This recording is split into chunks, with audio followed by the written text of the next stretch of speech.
Hello,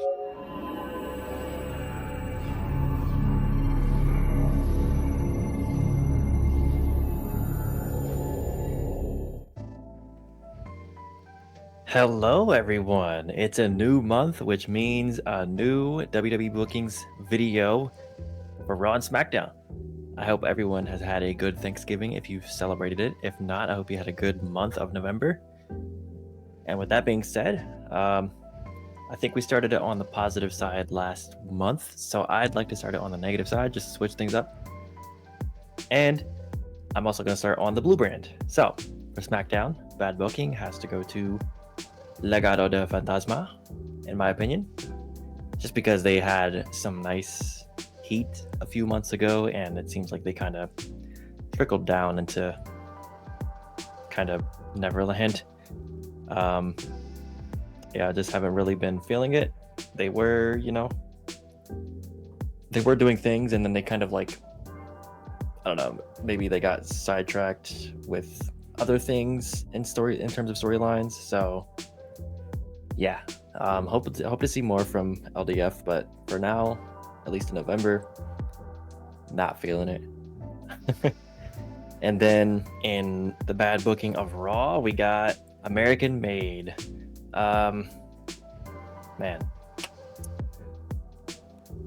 I feel like they still okay. So Chad Gable definitely still has his heat for sure, right?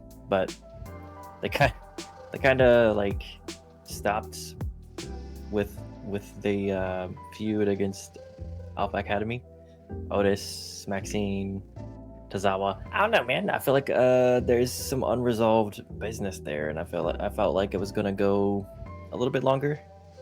I don't think it would have went to Mania, but maybe I'm just disappointing myself with expectations. But I don't know. It kind of like they threw in the Wyatt Six in that feud, and then Wyatt Six kind of took over with Chad Gable, and then Otis and the others, as in Tozawa and Maxine, they kind of just started doing their own thing, which is cool and all. But I was like, damn, bro, like we're not gonna have a match to like finish this, like I know American Made has Alpha Academy beat by like one person. Otis and Tozawa would need one more person that's a male to really even the odds.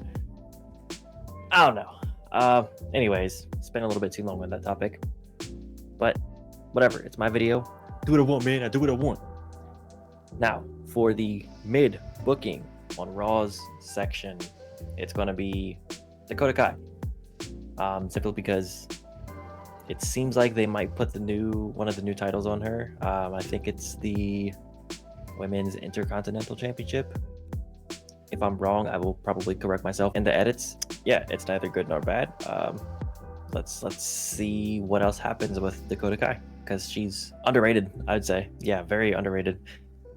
She's got some promise, man. So we'll see. Now for SmackDown, we have the mid booking. In my opinion, this might be a hot take. This might be controversial a little bit, but it's gonna be OG Bloodline, and they're more on the negatives. But to me, the positives outweigh the negatives. It's just not enough to put them in the good booking category, because things happened a little bit too fast. Like the story was a little bit too rushed, and what I mean by that is it didn't take too long for Jay to just be like, yeah, bro, I'll help out Roman.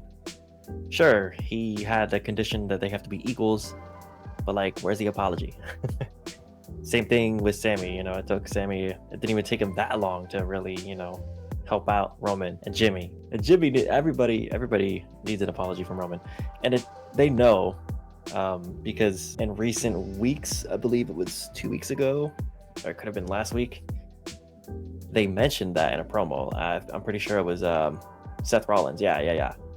He was in a promo segment with Sammy, and he asked like, where's the apology to Jimmy and Jay and you from Roman? Like, did he ever apologize? No, you guys just helped him out. So they know.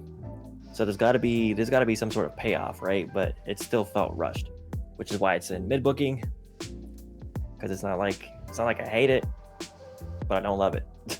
SmackDown's Good Booking has an honorable mention of the Street Profits because November, for a few weeks actually, they were popping, man. Like they were killing it in the ring as they usually do, and they were showing a lot of like hard work in the ring, man. Like you could see all the effort they were putting in, and I hope they become a breakout like tag team. Like I hope they just come into tag team gold in 2025. That's what I really, really hope to see. Or maybe they both get a singles run. That was hinted at recently, but yeah, that's the honorable mention for SmackDown, the only one. Now, the person who actually gets the good booking for SmackDown is going to be KO, Kevin Owens, the prize fighter, because as much a fan of Cody Rhodes as I am, I'm a Cody crybaby. I feel like Kevin Owens, I mean, it's not like any other promos, any other of his work is trash, right? But he's really, in the last few years, he's really come into his own, and he's been really killing it on the mic. And you could especially see that with Cody Rhodes, like for the past few weeks, for sure. KO has been killing it, and you know, Cody has also been killing it, but I felt like KO deserved it more. So yeah, man. And also, I just want to say, I feel like KO is not wrong, man. He's not wrong. Like he's not completely right. He's not 100% right. Okay, but I do understand KO's side.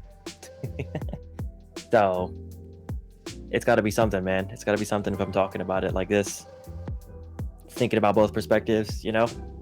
It's a good story. It's a good story. Now, onto Raw's good booking section. There's a few honorable mentions that I'm gonna drop here. Number one is New Day, and they could have squeezed into the actual position for good booking, but I haven't been able to see too much because my WWE Raw and SmackDown consumption is limited to just the website again. So I'm just reinforcing that again. I can't watch the complete product because I do not have cable in my room. I have to get the scraps on YouTube and the website. So, but their story is very interesting. It all started with Cross, my boy Cross. Shout out to Karrion Kross. I doubt you will ever watch this video, but if you somehow do, shout out to you, bro. You broke my heart, but you're doing a great job. You're doing a great job. Yeah, I don't know, man. They've just been teasing this heel turn for weeks and weeks and weeks. And if you've seen the recent episode of Raw, you'll see what they did with the payoff. And whether you like it or hate it, everybody was invested, and it's really, really good. Now, the next person on the honorable mentions list for Raw is the boy Shamo, Mr. Banger After Banger. And of course, Ludwig Kaiser, because he's also coming into his own in the singles division. And he hates Sheamus, bro. He hates Sheamus so much, at least in the storyline. He wants to end Sheamus's career. That's not even an assumption. That is a fact. He has said it himself. And the last person on the honorable mentions list is my girl Io Sky. Gotta mention her there. She has been getting some more opportunities. She's been in a huge match with Bianca Belair, and she was at Survivor Series on Team Bianca. So that's cool. Going up against Team Liv, that's a big feud. Good stuff. Love to see it. She stole the show, in my opinion, as she usually does at War Games. So yeah. Now, that's it for the honorable mentions on Raw for the good booking. Now to get on to the real meat of the bone, on the bone, you know what I'm saying? The good booking position goes to the one, the only, Gunther. Now, Gunther has an interesting story that's been playing out for a few weeks as well. Now, whether you liked, hated, disliked, loved, whatever, his match at Crown Jewel against Cody, it was kind of unraveling some things, and there was a bit of character development, you know, because for the first time we saw on screen Gunther was different. You know, he wasn't quick to talk on the mic after he lost to Cody. It kind of like reinforced there's a change with Gunther. You know, Damian Priest, of course, is the one to credit for calling it out, at least on screen. And yeah, we never saw Gunther like afraid to hit somebody or hesitate or, you know, be speechless, not have anything to say back. We haven't really saw that on our TV screens, you know. So I feel like it's an interesting story of just how having that much of a I guess aura, as the cool kids say, it's appropriate here. You know, when you like win so many times and then you take some losses, it really affects you. You know, so I like that they're doing something like that with Gunther. Now, what will happen in the future? I don't know as of this moment. I really don't. But that is going to be all for the November bookings vidya. You know what I'm saying? I get some good, the bad, the mids. It's all my opinions. Nobody paid me to say it. Alright. So with that being said, I hope you guys have a good day or night, whatever time you're watching this. Whenever you're watching this too, yeah. And I'll see you on the next video for December. Stay tuned. Treat yourself, love yourself, eat some good food, hydrate, and peace.